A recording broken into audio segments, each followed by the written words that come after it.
Scorpio, welcome to your full moon and Aquarius reading, and I hope this finds you well. This is hitting your fourth house, having to do with home, family, sense of belonging. It might be a property issue with the house, okay? Something that's having to be released, or maybe you're just coming to the end of a cycle having to do with these issues. It's definitely triggering matters of your private life versus your public life, because the sun is in Leo right now in your 10th house, so there's definitely a spotlight on the bigger picture with your public life, and yeah, maybe your career and the legacy you're leaving. And I think that this month could find you very reflective over what you value in terms of getting recognition and success and achievement in your life. I do feel like there is some kind of challenge going on, though, in terms of partnerships or significant others with Neptune and Jupiter and Pisces in your 7th house, where I don't know if you're seeing things clearly. This could be a blind spot. It's definitely challenging you in terms of getting expansion. But on the positive, you have Mercury and Mars in your 11th house, having to do with those aspirations, those goals, those ideals. Might even involve, colleagues, people you work with, friend groups, social media, where you're really getting a lot of assistance in terms of applying your efforts on a day-to-day in a very practical way towards, going after those ideals that you have had, or connecting with friend groups, or doing more networking if that's what you're interested in. I really think this is about going after the goals, though, but in a really practical way. So Wandering Path is your oracle card. Enjoy the journey. I'm kind of getting a weird vibe off of that. Like, I don't know, are you enjoying it, or has it been a wild ride, right? Because I mean, let's be honest. We just finally came out of the last year and a half of the South Node in Scorpio. So hopefully you're feeling some relief of being out of that energy, and now, the nodes are not in your sign or your opposite sign, right?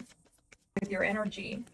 Let's see how you are showing up with your energy in these relationships. Oh my, so much, so much. You're looking like, I don't know, you're looking like a champ, I think. Okay, or at least you're very clear about how you're going to get some stability and security in your life. And again, more about clarity.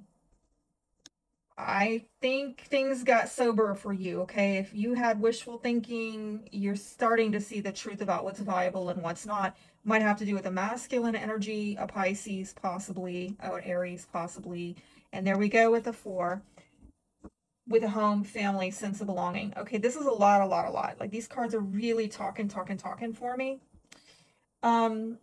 Your energy, I'm getting that there's some healing going on, maybe healing illusions, delusions, and it's like you're getting some sober downloads, all right? And I think some of you are also getting some control over maybe matters where you felt stuck, but you're coming into a place of elevation and enlightenment and authority. I really dig that. Things stabling out, okay? But again, it might be coming through you releasing something that you thought you belonged to, or you felt a sense of belonging or familiarity to, that you are now having to let go of it in order to get the victory and get something that actually brings you into more stability. Because I'm getting an aha moment. Aha, it's this cup, not that cup, with that 7 of Cups there. Some of you taking authority over the stuckness, stagnancy in your life, but you're doing it in a stable, level way, okay? How about this other person's energy? It's a very loving energy. Could be another water sign is relevant, all right? They're not talking much. I think they're feeling a lot, but they're not talking much. And I think that they are cooperating, okay?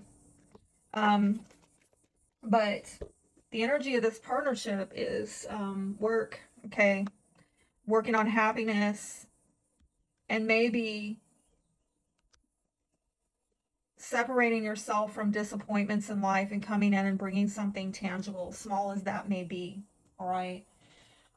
I kind of like this in a way. I mean, I'm getting some kind of bittersweet vibe off of it, where you're working on these bittersweet things in your relationships. and working on going after happiness in relationships and trying to cut off or put an end to the disappointments, the regrets. And it looks like you and other people are actually showing up with something tangible here, though it might be small, okay? It might be a small offering. I don't know, I'm hearing peace offering, I'm seeing olive branch, so I'm not sure why that cut off, but I think you don't want ego. So yeah, no, I'm getting, you want to cut that out, this type of, or if you, this is another thing I'm getting, that if there have been dynamics where you feel there has not been recognition, oh wow, wow, wow, wow. Yeah, I'm getting the 4th and 10th houses there lit up. If you feel that you have not been recognized, I feel like you want to cut that out, okay? Anything else? What else? Or if you feel like you haven't been getting the victory with people, and again, you're very much about getting the victory here. That's your energy is. The truth, agreement, healing, vitality, victory. But I feel like being around people who are maybe a little bit too self-concerned for your taste. Can I just say that? Too much in their ego or their pride.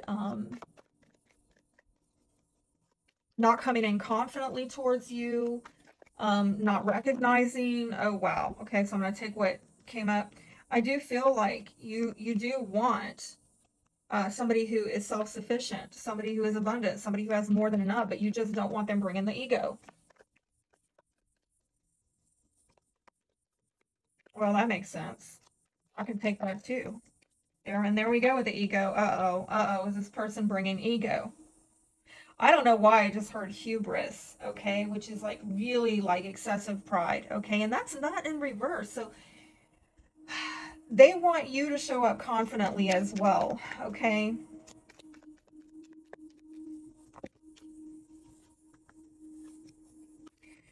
But I think there's been some disappointments going on in their family, their home life, their private life. They've had to accept some losses and not be able. I'm getting like also that what they're wanting is to overcome disagreements and come out of conflict in their life and turn things around and stabilize things with their private life, their home life. They want somebody who's going to show up strong and do that. I do want to caution you, this person may have dealt with some kind of resentment or contempt within the family. And it might have to do with confidence issues or boundary issues, or this, I'm getting some kind of willfulness, okay? Willfulness. Where is this going?